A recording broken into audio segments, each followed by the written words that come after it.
welcome to the KFM podcast. Today we're reviewing on Fandom Friday, Scream 2. Lord, these movies just keep on getting better and better. And that's what I'm gonna say on that. Because the first one was cute and all, but this one is my favorite. I love it. Just constant of just excellence. It just spews from this movie. You may know in the background, I just got acrylics and Lord, I can't stop playing with them.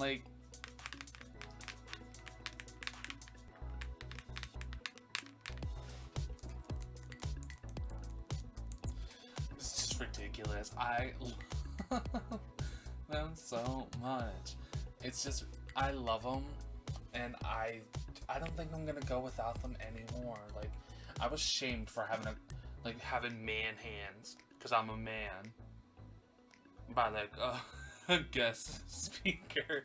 I mean, she was probably saying it jokingly, but still, that's just resonating in my mind. But I have great nail beds and everything. My nails are perfect. And I get constant remarks of saying, I'm jealous of your nails. They look so good and they grow so fast. So I decided to fuck them up. Because I want acrylics. I'm not going to rip them off though. I don't know why. People are psychotic if they rip off their acrylics. Because that's just tearing down your nails. And make them to the point where it will break your nail down. And they probably won't even grow back again. Imagine walking around with nubs. Ooh. Anyways, it just wouldn't feel good in general for that. Can't relate. Going back to Scream, Lord, it's just getting better and better from now on. Scream 2, I think it just has the most iconic characters in it. Hallie, yup, she should have been even more of a main character. Than what she is. She should have been in every single scene. And that's on that. She should have been on it, and Casey, or Cece, yeah, she should have been. That's my girl. Sarah Michelle Gellar is my girl. Y'all don't even know. She's so iconic. I need to review Buffy on here. For sure. Because I will get into that in depth. Because that was an iconic series that I need to... I also need to do Charmed. I feel like I should... After Halloween and everything, I think I might get into TV shows. On Fandom Fridays. Because right now, I'm going to finish up the Scream series and everything. Hopefully, we get more updates on Scream 5 that's filming right now. So I could talk about it on this podcast. Lord, I have this whole setup in my room right now because I'm too lazy to go downstairs to record. I'm supposed to be playing Phasmophobia soon, and I love to do it in my room. That's it, because I don't feel like hanging out down there. There's some scary shit going on. Me and Katrina were talking to the candle, and it started flickering at us. Lord. I said, "Are you good?" It's static. I said, "Are you evil?" The flickering pot picked up. Look, there's something going on. It's gonna get me one day. It's gonna be a jump scare. Like that clip in Paranormal Activity when all the cabinets open and all the Tupperware fills out. Lord, Tupperware cabinet in our house. I hate it so much. You open one door, 15 things pile out, and then you have to stack it even more, and then it piles back out. Ugh, so annoying. I need to clean that. Fully need to clean that whole thing. So yeah, I'm gonna get right into Scream 2, and we'll be right back. Not me talking like there's two people here. Well, I mean, there is two people here. There's a demon. Maybe. I don't know anymore. I'll be right back. Now, if something kicks shit, Y'all, I'm running from my room, booking it right out.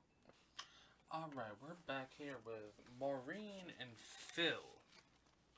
They're talking in a 90s movie line, and you know, shit's about to go down in a movie line. You know, like, it's either a funny comedy or someone's getting fucking brutally murdered in the line. Nah, just kidding. They're not getting murdered in the line. You gotta wait until inside, where you feel safe. Lord, I still don't know how the killer got in like that. I mean, like, they really should have had metal detectors in there. Like, what the fuck? Like, and these people, ooh, they're just going crazy for stab. Which, it's actually a sign of the times back then. That's when people were getting ravenous about horror movies. I feel like, and it was getting caught on screen that they're noticing it. Because, Lord, Halloween, these bitches, they were ravenous when they saw Miss Laurie Strode. I'm not going to get too into that because I got to review that whole series as well. Let me just say, they were proud of something that time.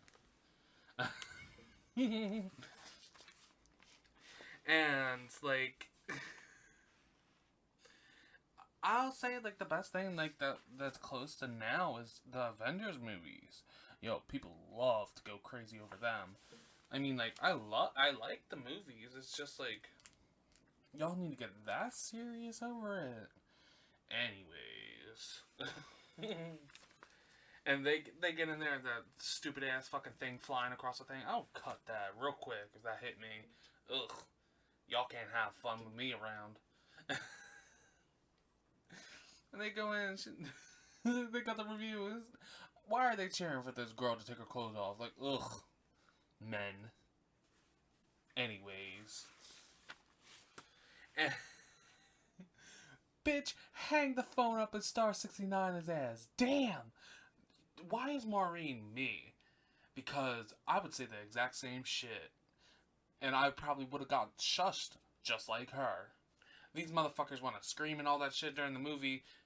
But when one person screams and says that shit, y'all, fuck y'all. Anyways. God, I need to tone that down. I need to tone down saying anyways. I'll probably cut that part out. I say it way too much. And, like, she goes to ask her boy. She's like, can I get some money for popcorn and a drink? He goes, you got money? She's like, yeah, I got my money. I asked for your money. Now we stand that. Like, I love saying that to anyone if I'm going out on a date with someone. If I know them for a while, like, it's like maybe the fourth or fifth. I wouldn't do that on the first one. Lord, I'm not that brave. They don't even know me. They'll be like, ugh, this fucking gold digging whore. Ugh. I just stopped myself from saying it. And she gets a large popcorn. Wait. Oh. I don't remember, but I know she got a small Diet Pepsi. And that. Girl. That Pepsi is so big. Like, I guess the times really did change. Because, y'all, that would at least cost, like, at least $25 for a small. If it was that big. I just, like, I'm in shock. And the popcorn as well. Like, you just get a paper bag now. Back then, you got a full goddamn bucket. Like, at the start of it. Damn. And not the bitches in the background saying, like, I don't want to go back in there. Because, you know what happened back then is, like, these kids got killed in California. I don't even know where this place is placed at, but, like, I don't know about you, but, ooh. I wouldn't want to go to this college, to that college near it. Shit always happens when Sid shows up on the college campus. And you know, $25, like, for that soda, you know damn well it would be $25 for that soda, and if you wanted a napkin, it's $1 for every single one that you wanted to use. Like, ugh. The movies is such a scam, but I still go there, and I still spend my money. I have this really good, the Bavarian pretzel at AMC. That is good. That pound and a half pretzel, it's so huge it covers your lap and everything. That is my go-to. Sometimes they give jalapenos, and they always have hot cheese, and ugh, so good. I'm obsessed, and I could eat it like before the first like 20 minutes of the movie. Sorry, giving myself too much credit. First 10 minutes of the movie, even that. Like sometimes I even finish it during the commercials before the movie. I'm a mess, but I love that for me. And so like, of course, she gets scared by her boyfriend Phil. Ooh, let a man try to do that to me, I would send him out real quick. Like, don't fuck with me like that. I will punch you.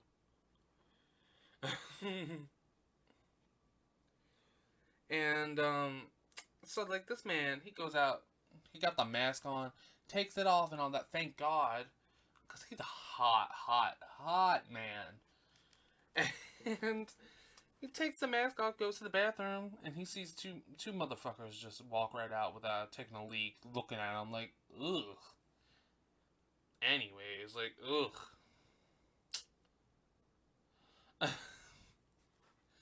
And then he hears some mumbling like, I'm thinking of the scary movie, like one when they shove the dick through his head. But this one is like, it's the actual one. So of course the knife goes right through Phil's head when he's trying to listen to whoever the fuck was that. I wouldn't trust that shit. That bitch was crying in there. Let her cry. I don't care. Ew. Like, no. I would not be that oblivious to think like, not with these times. Especially in the 90s. There's a lot of crazy people in the 90s. I would never, ever do that shit. That's just asking for death. And, like, of course, so the fucking killer takes the mask. Well, no, doesn't take the mask off. But, takes the jacket, leaves the man dead in there, and then goes back to the damn auditorium and like, oh my god, Lord. Maureen's none the wiser, so she's like, get that mask off of your face.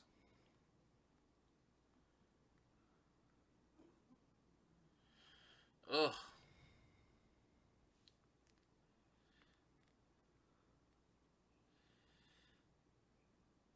And like, he's just like sitting with her. Ooh. That poor girl. She's none the wiser. And like, and everything, like, she should have lived because I stand her because she's just iconic. And that's how I feel about her. And so, like, uh, oh Lord. Not the burp about to come out of me. Like the demon possessed in me. Ooh. So she goes, like, yeah, like, take that off. He's like, no. And she goes, touches his jacket, and there's blood on it. So immediately, this man goes to stab her in the stomach. Now, these people, they play way too damn much. Way too much. And, like, so, like, this girl's getting murdered right in front of them, and just like, and what? Like, yeah, kill her! Kill her! Now, I would have been fucking dramatic. If I got stabbed in the stomach, I have enough fat, I'll be like this over everyone. I would be rubbing it on people like, help! Help! Why isn't she saying help? Like, that's the crazy part. She's getting pushed back by him, and this fucker's killing her in front of everyone. They're just cheering on the screen. Like, bitch, someone. I will run into someone and say, help me. Help me. This killer would have been caught with how many people there that are there. They would have been caught immediately. And I don't understand. Like, they could have gotten this shit done. Well, obviously, I know why they wouldn't. Like,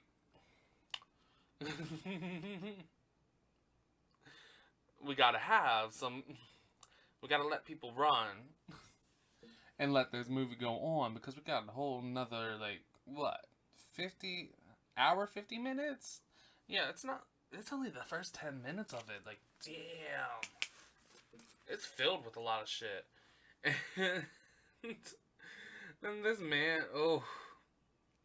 And then she gets onto the screen, and then people start to take it seriously. Like, the fuck? Like, I just got my ass fucking stabbed through the back and through the stomach.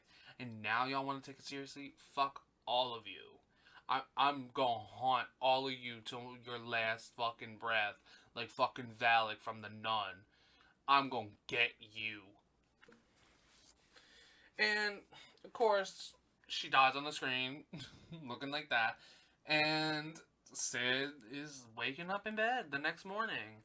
And, of course, Corey Gillis, fucking 551, 55501, I don't know the other part. I don't know how the fuck I know that number for... I don't want to say too much. I don't want to say the whole number because, like, y'all, if there's a creepy person, like, calling that number, like, ew. So, like, yeah, he's in Ghostface voice. Like, why do you want to taunt this girl so much to remember her dead friends that were murdered right under her nose, and she discovered all of their bodies? That is the most ridiculous thing. Like, you guys are in college. Grow the fuck up. I'm sick of it. There's no excuse for y'all. Like, y'all are grown ass people. The earliest thing is, like, you're maybe 17, maybe 18. By now, you should be grown the fuck up. You don't act like that, especially to a survivor of a of a slasher. But yet again, it's a movie. I get into it. I really do. They really get on my nerves like that. And so, like, of course, Hallie, my girl, she comes in. She's like, "You better get your ass in gear. Like, get this shit ready. We gotta go to this mixer tonight." And oh wait, sorry, but Cotton gets onto the TV.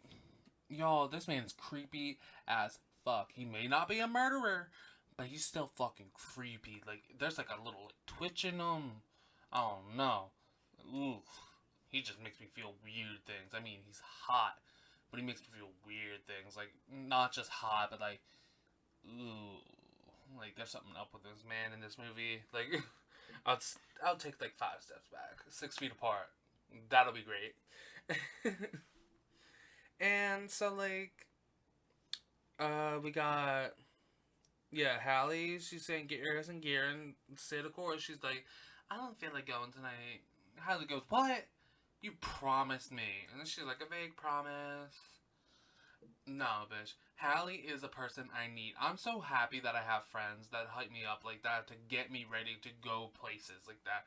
I love that in people. Like, you need to have hype people, but you also need to be a hype person for your friends. And that's why I fuck with Hallie on a spiritual level. Like, that'll click. For sure. And now, this girl goes, "Turn on the news." And, of course, there goes 2 Windsor College students murdered. We have the names revealed. Maureen Evans and Phil Stevens. Ugh, they're both seniors and all that. And Sid immediately goes, "It's starting again. Oh, shit." And, of course, she runs out, and the bitch is already talking, and the reporters are already outside her. Why are they already out of her damn, like, place? Like, how do they know where she lives? That's the fucking crazy part. Ugh. And and we get into Randy's talk in the sequel talk, which is funny because y'all, they're in a sequel talking about sequels of another and Stab 2. Who'd let, who'd want to make a sequel? Sequels suck. And then they keep on going on about all the sequel talk. Like, a lot of the movies that they're talking about, I'm probably going to review. Besides, like, The Godfather, I cannot watch that movie. Y'all, that would be too long of an episode. And plus, I would be bored out of my mind watching a 4-hour movie. Like, that is ridiculous. And Randy... Oh, forgot to say, Mickey, fucking creep. Fucking creep keeps tells a victim how he should feel. That sounds like a straight white man in 2020. Keeps on telling people how they should feel instead of them having their genuine reaction to this bullshit that's going on in the world. Like, fuck you. And so, like, yeah, like, we're at, Randy talking like that? I don't know about it, but he's so hot to me. So hot. Like, it's ridiculous how hot he is to me. Like, the goatee, like, that he had. Ugh. That man is fine. And here we are. Here we are, and of course, you know who's coming, Gail. They always make Gail, like, seem like such a bitch. I mean, like, that's her personality, and I love it. But, like, she's such a bitch at the start of the movies. Like, come on, at least give her something. We need something more than that. Because she has a heart of gold, but right now it's just covered up in fucking ice right now. Like, ugh. You should care because you were a part of this shit. You need to understand that. Like, you need to bond with the other survivors at the start and not try to draw them away from you. Because you are incessantly the problem. Not that new camera guy being hot as well. A lot of men in this movie is so hot. Like, ugh, I have a crush on Dewey. Just that himbo energy, like, I live for it. I'll worry about the limp later. I'll be limping just like him after a night of it. Anyways. And so, like, yeah, like, Gail comes in with a new cameraman after her another one says, "Get your fat ass off my fucking van."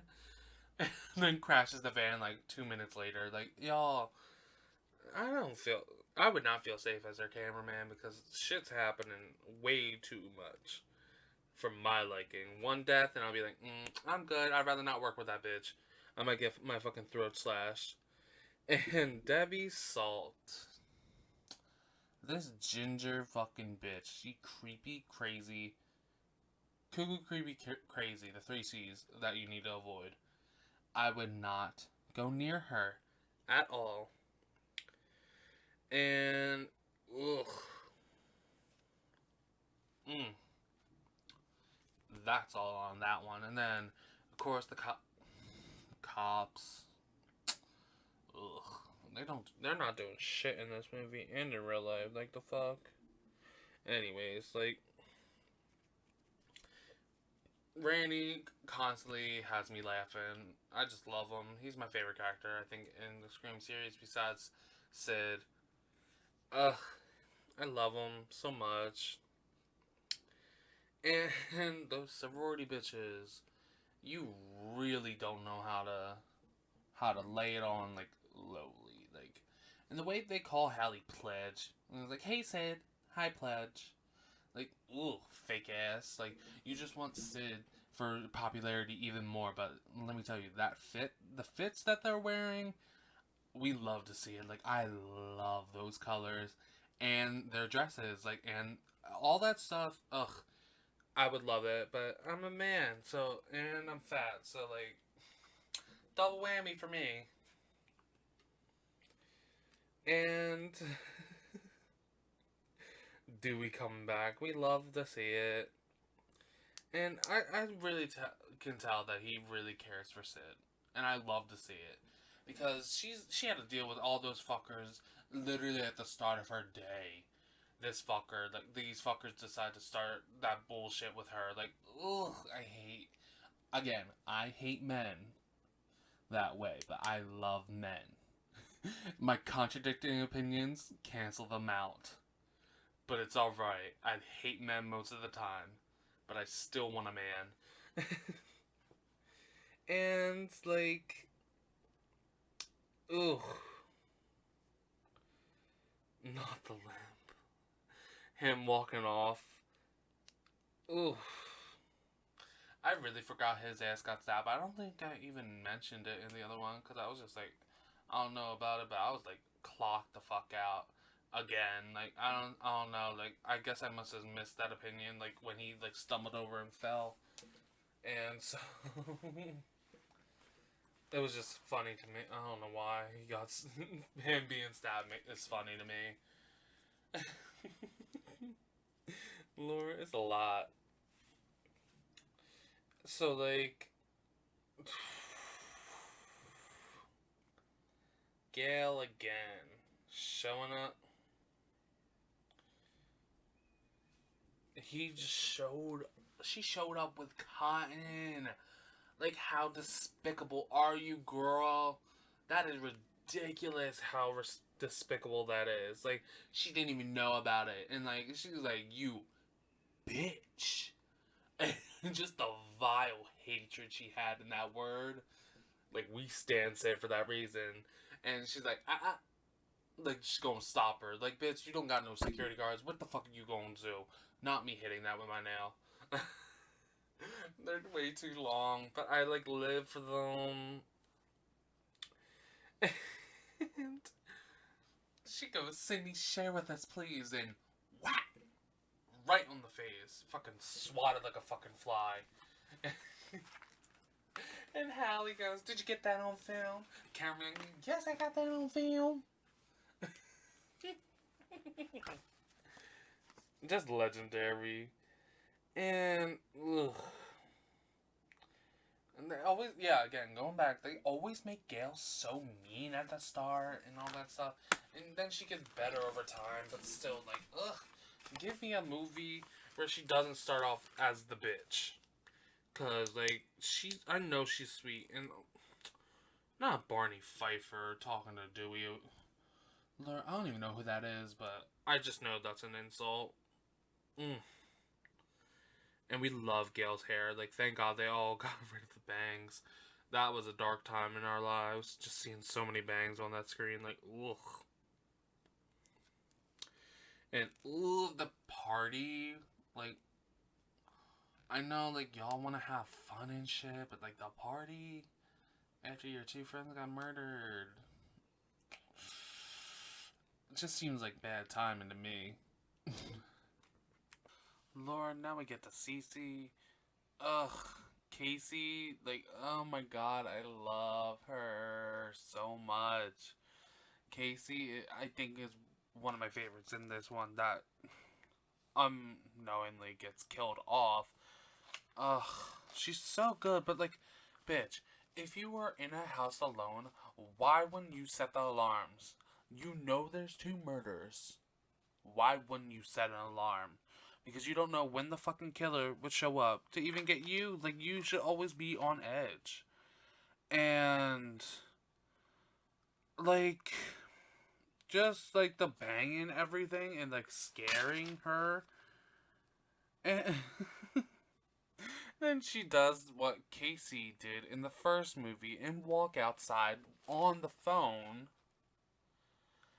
just to have it all disconnected because I feel like they cut the power line and all that shit. So, like, it was breaking up everything. And, again, forgot to set the alarm, and then this motherfucker sneaks their way in. And, ugh, just annoying. You know, like, she easily could have avoided that instead of keeping that damn door open. She could have locked it and set the alarm. Done. Saved yourself. And, like, her friend, like, she is so close to her friend. Her friend literally left in 5 seconds. And she heard a noise in the house. She could have easily caught up with her friend and just walked over to the party. Because the party's right across the street. That's the crazy part. Like, why do you need to be a sober sister and the party's just right across the street? It seems a little bit ridiculous for me. And, of course, Motherfucker pops out of nowhere. She dodges it. Then she runs right up the stairs. Right up them. And she gets chased all the way up to the attic. What the fuck are you gonna do up there, girl? Ugh. And when we get back to the party, I see a man doing like a keg stand. Lord, that reminds me of Stranger Things. Ugh. That mullet haired man, Billy Hargrove. I'd tap that too. I think that's my number one. Ooh. I don't know what about Dacre and that mullet. It does things to me. He better show back up season 4. Can't wait to review Stranger Things as well. And so yeah, they're at the party and shit. They're mingling, and Sid is 100% me at that party.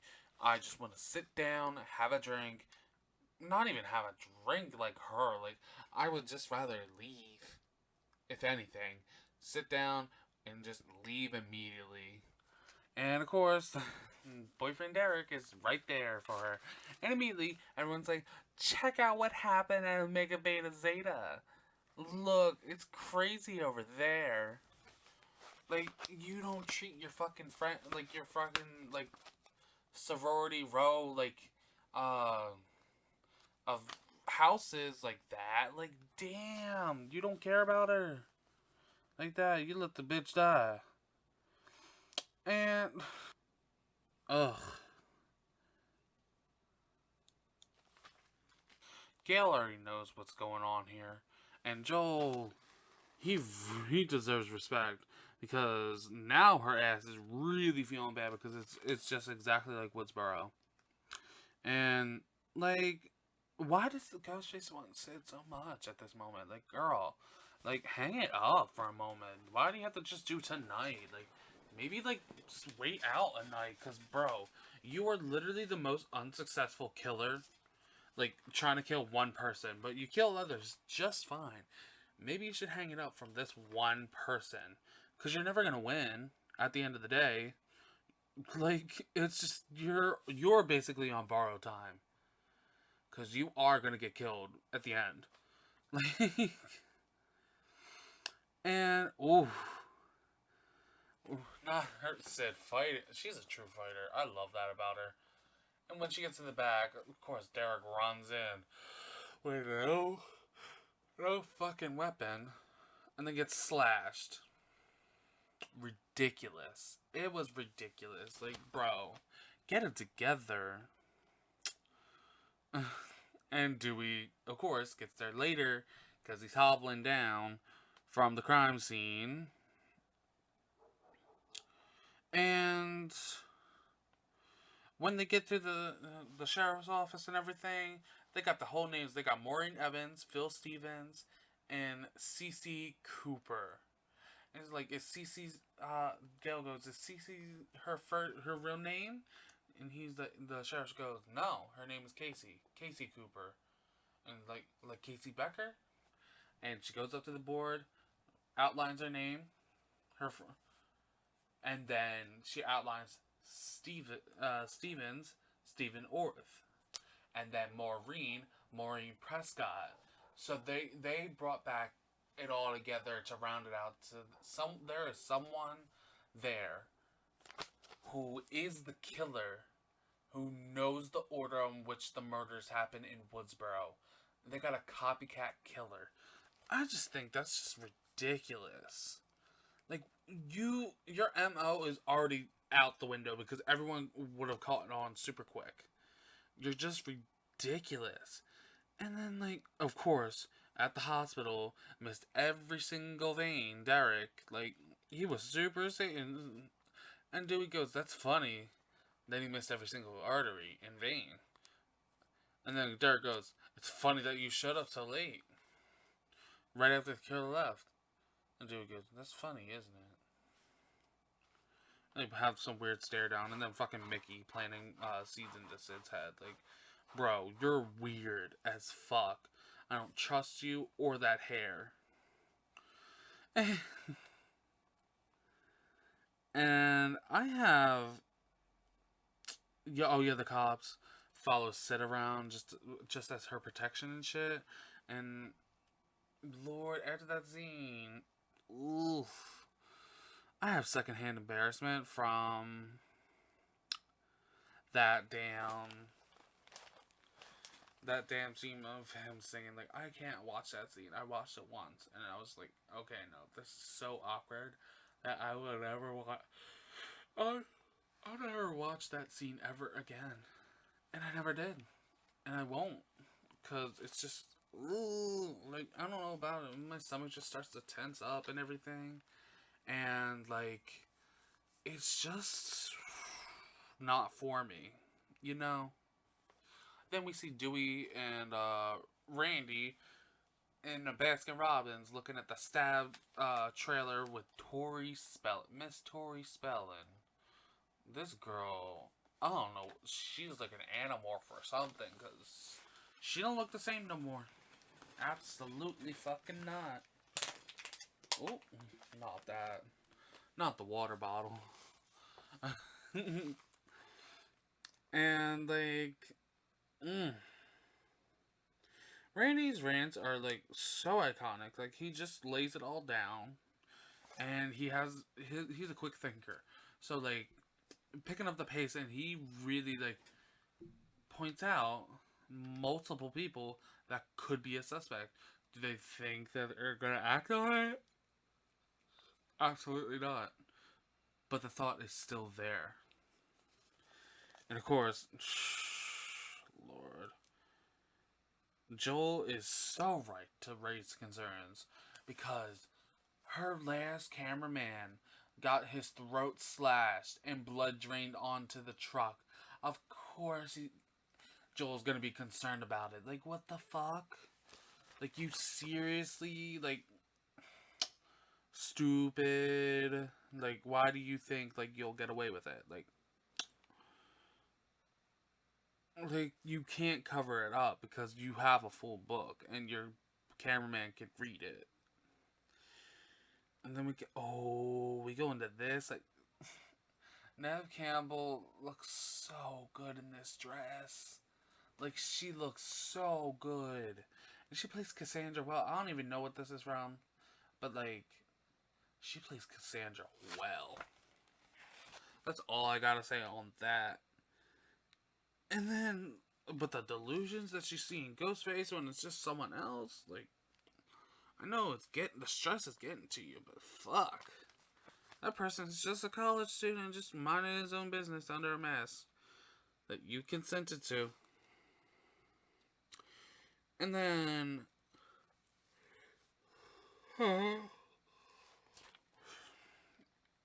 Derek, he keeps on trying to convince her and all this bullshit. Like, no, bro, you are literally so suspicious right now, and she has right to voice her concerns.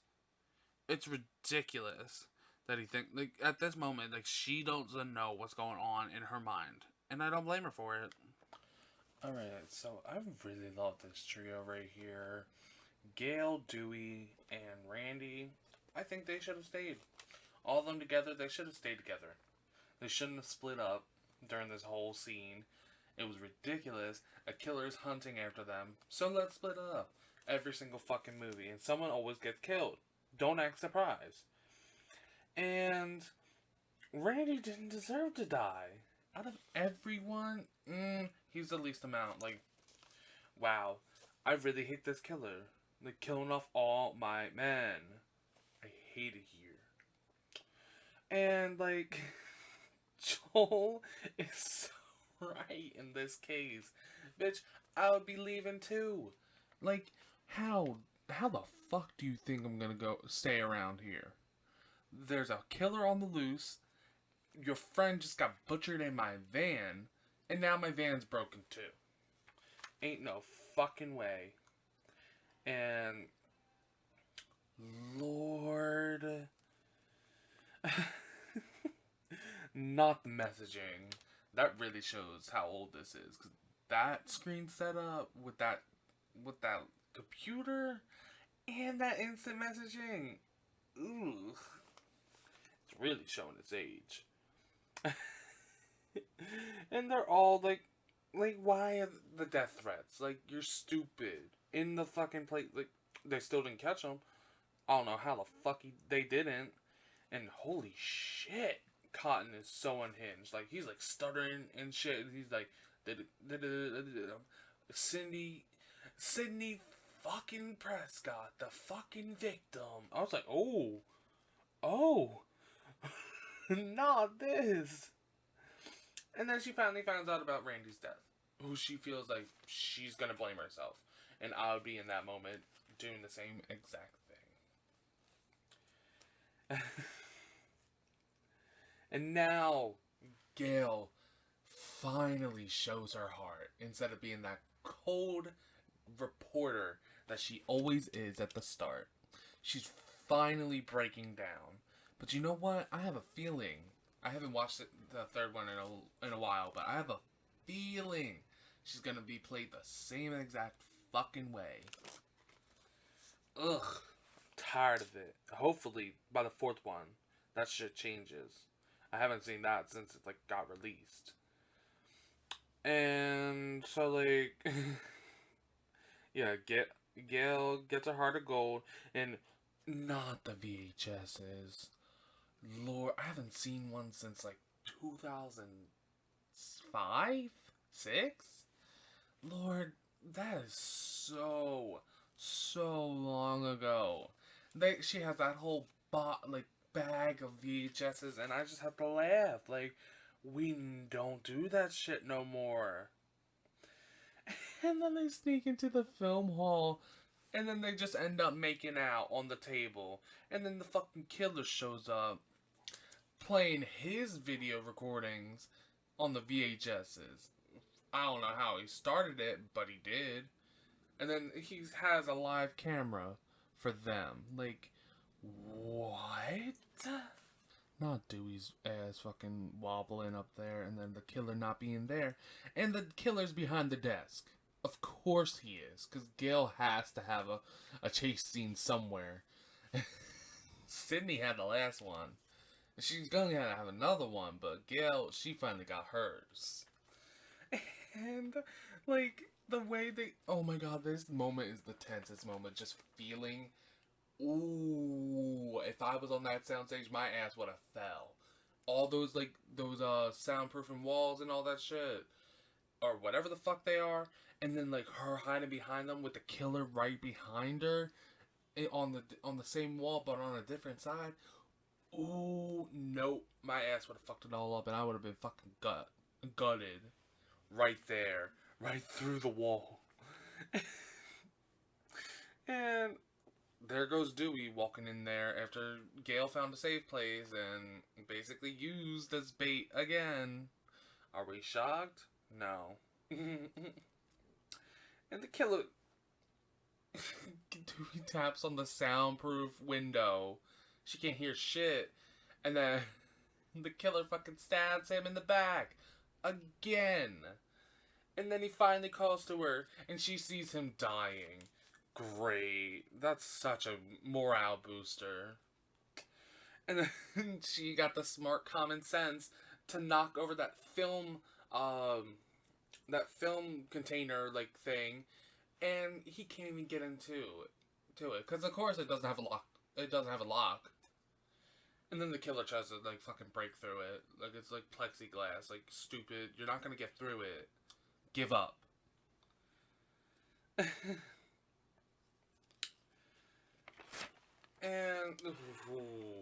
this is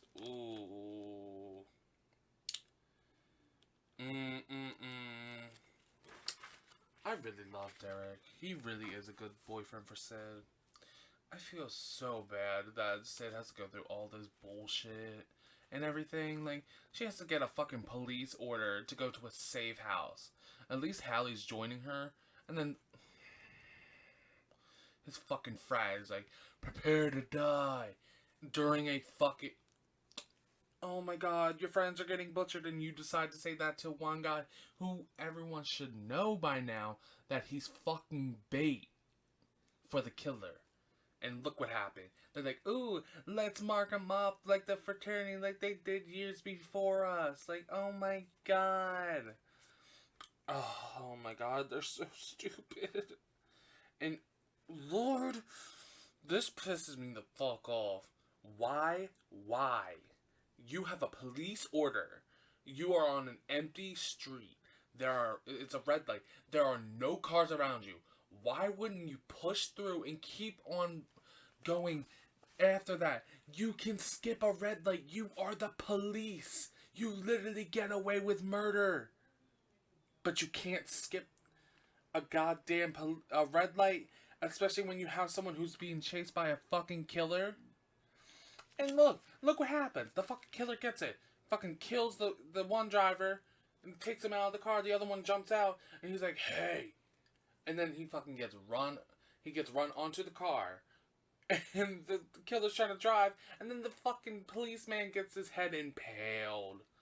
Yo, like, this is y'all's fault. And now the killer's knocked out, and these two girls have to climb over him to get, oh my god, to get out of the damn car.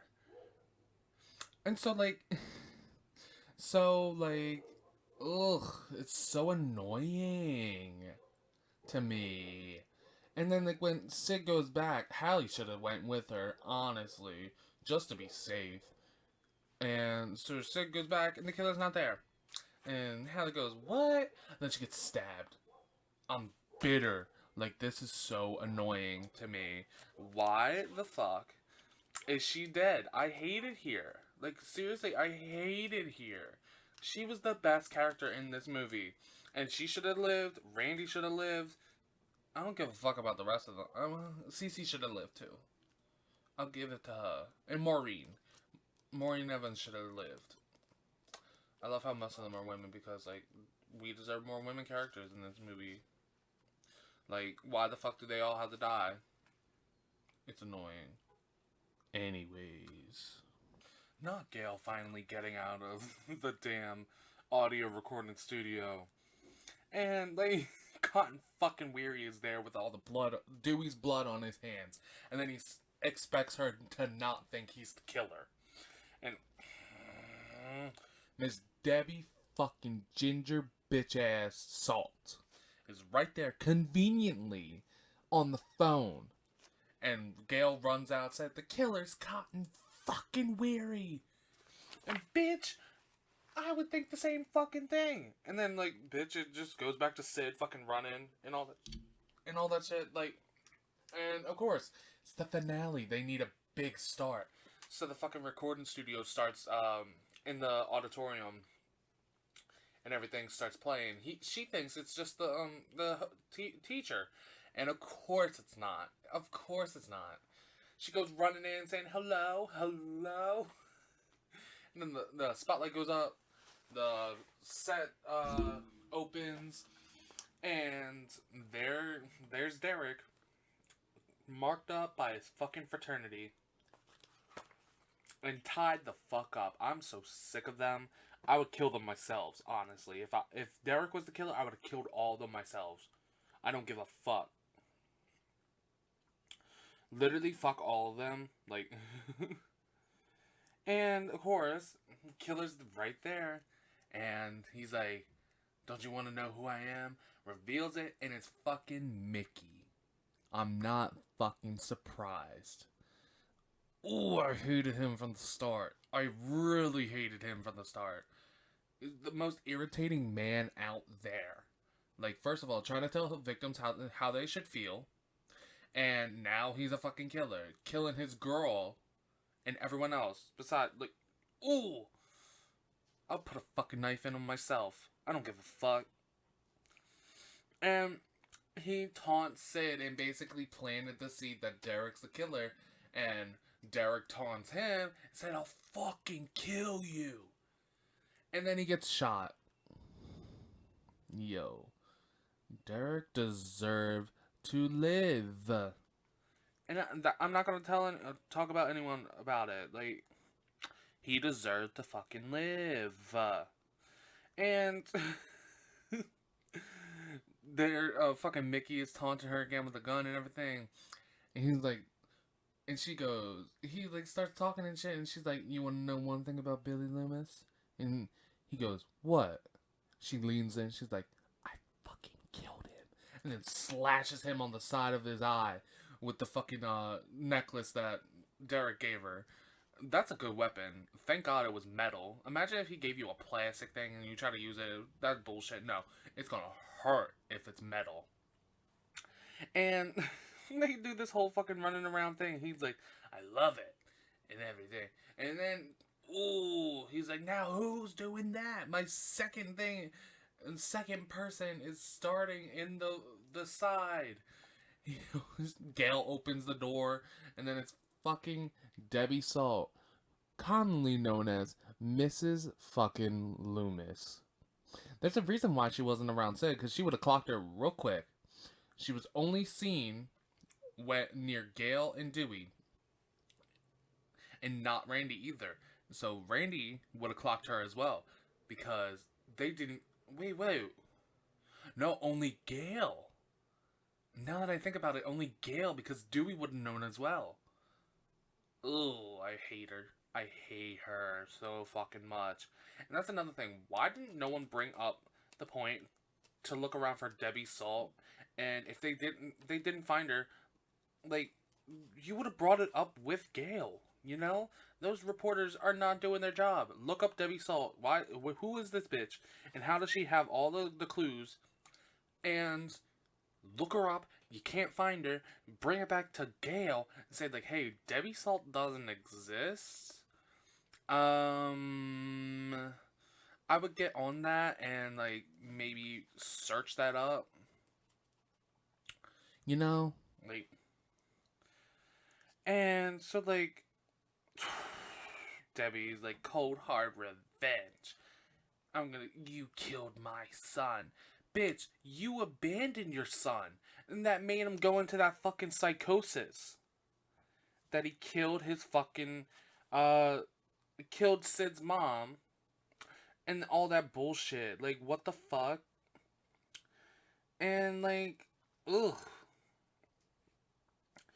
And, yup, this bitch really wants to kill for her psycho son. Like, ugh. Whip that bitch, Sid. Oh, and then she gets away, and the bitch starts shooting at the thing, and then she starts, like, she got an axe and started breaking the set and everything. Suffocate that bitch. I don't give a fuck. Get her. First thing Sid did, dumb. Super dumb.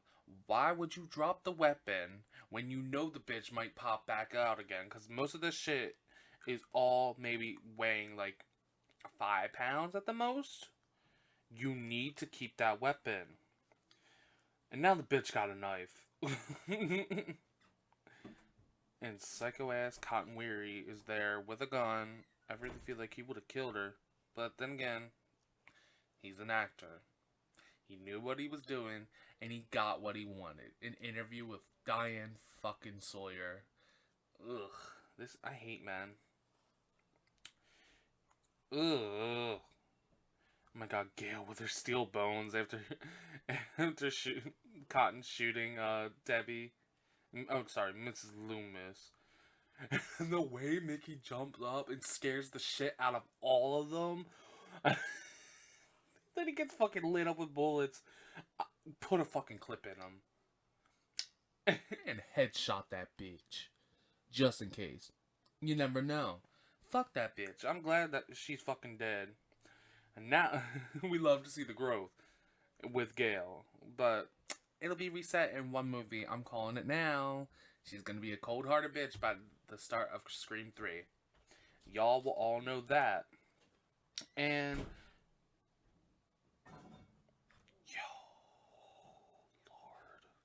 anyways, I don't blame that Sid just wanting a peaceful life. So yeah, she gives all the attention to Cotton.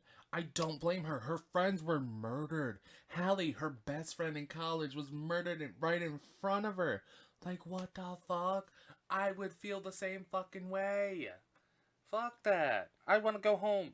Send me home. Literally send me home. And that we conclude Scream 2. final thoughts is I just love this movie. Ooh, just reviewing it for this podcast really opened my eyes to the bullshit that happens in this movie. That they don't get smarter and smarter every time this shit happens. Unwarranted deaths. Randy would have lived if he stayed with thing. Maureen wouldn't have died because that fucking crowd. Cece wouldn't have died if she just went with her friend because the fucking party's literally maybe less than a block away. Like, it's so annoying. And so, like, she got 3 unwarranted deaths, maybe 4. Hallie, she should have went with Sid because there's a lot of fucking places to hide over there, and now she's dead. All right, this is the KFM podcast. My name's Kev. Thank you so much for watching. Our next Wicked Wednesday, my next Wicked Wednesday, is Hocus Pocus. I can't wait to record that. Maybe I'll have a co-host. Maybe I won't. I don't know. Anyways, good night, everyone. Bye.